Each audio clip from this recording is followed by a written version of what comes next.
Bedo ka chwalo gin mana ywak mag omenda MPs mag jod bura ywak koni MCAs bende winjo kanyo ka ywak kendo koni kata kamano nitiere penjo mabende okindo ojuka no penji Boaz kanyo kaluwore kod omenda kapo nono ni nyalo chwal no omenda ere kaka unyalo tiyo godo e yo makare nikech bende wang'i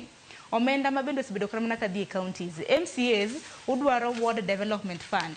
MPs nigi NGCDF governors nitiere koda maggi jod bura mag county mago human rep bende nitiere koda maggi magi omenda mathoth mabende dhi ne counties koro marune ben nyar mana yango ne nyakwarom gajwang mar mondo bugo ne kanye rem nitiere kanye counties kae Sharon mokwongo wa konga duoke penjo mowacho onge county manyalo tiyo ka MCAs and governor are not together and gimi winjo timore Merucha mani winjo nige say yare MCA yare ge governor for 2 good years the ground kan nitie gima osetimie ni chunga una assembly all the time osiemo governor kiango gichi Kenya makawuono ok nyal tiyo wan lucky as Homabay kawuono ni wan gi governor ma at least kato bedo ni samoro in MCA to oneno ka samoro kuwinjru maber te en gi paro mar japiny and therefore in Homabay kawuono wan gi gimiluongo ni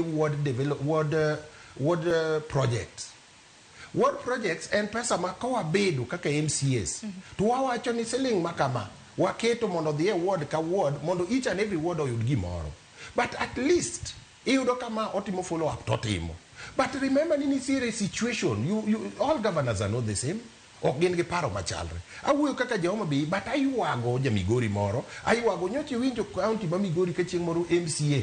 okono governor ne abiro layi 1 hour Piman ne kachwod county machalo kamano be governor nyalo yiedhi kuno MCA nikech kidhi e ward wa ma Kabuoch ibiro yudo ka pesa tich kosetim governor teke wacho ni mara watimo gi MCA iparo ni Migori samosa wacho ni dhi lawo governor wana wacha governor dhi kelo project mondo chake wacho ni watimo kodi mano onge mar ariyo mondo mi gima wadwaro ni ok wadwaro ni mondo wa enrich ourselves Kawuono Sharon kidhi e ward kawuono nyaka ne yiera he is my neighbor I want to tell you ni nyaka ne yiera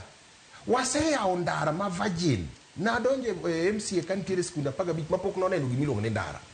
but for 2 years ma pesa must be allocated to our ward for development mano kitingo nyaka ECD itingo basari itingo gimora mora waseyudo 20 million per year a total of 40 million but we have opened 27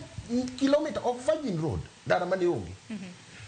wawach ni wadwaro pesa mondo wa enrich ourselves wadwaro pesa mondo devolution gigik masamoro wawach and then ingene role mar MCA and legislative oversight and representation to japiny onge mano japiny ong'eyo ni MCA onego ter maendeleo japiny ong'eyo ni MCA onego kuny pi while yin tijno kichik unego time gi dei meni Boaz na penjo nikech omenda mosebedo ka dhi ne counties bende gin omenda mathoth kanacho kanyo nitiere mag governors nitiere omenda mag jaod bura mar county human rep nitiere NGCDF bende koro dwaro koro pesa uno samoro ne japiny makienge samoro nitiere dani moro mantiere Kabuoch kacha macho nango meni MCAs gidwaro ward development fund mar gini koro gidwaro timo nade mag governors ka ok tigo de yo makare to kema page akoni ni Sharon ma wan wadwaro chik mondo bedi mondo as we talk of devolution donge pesa no gol Nairobi mondo dhi e county owuoge county odhi e ward ka ward chik obedi magolo pesa cha ok ochuno ni MCA mabed signatory account no ok ochuno ni MCA ma pesa no dhi e account ne pesa no bed gi chik kata ko bed executive but obed ka chik moro wacho ni e ward ma Kabuoch higa ni million $30 nyaka dine dongruok ma Kabuoch mano chikonge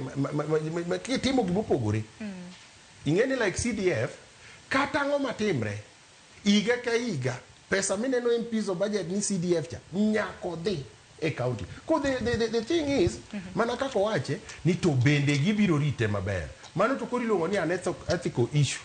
and ingeni corruption e Kenya ka kata pastere tindo dokore jupuoge koro mano to koro ido to an individual ni to komigo bidhi tiyo kode and therefore we go for ni to accountability midicate in place to make sure ni this pesa utiyo ne japiny pero kama na nyokinda gino mara ni Boaz buki yo makare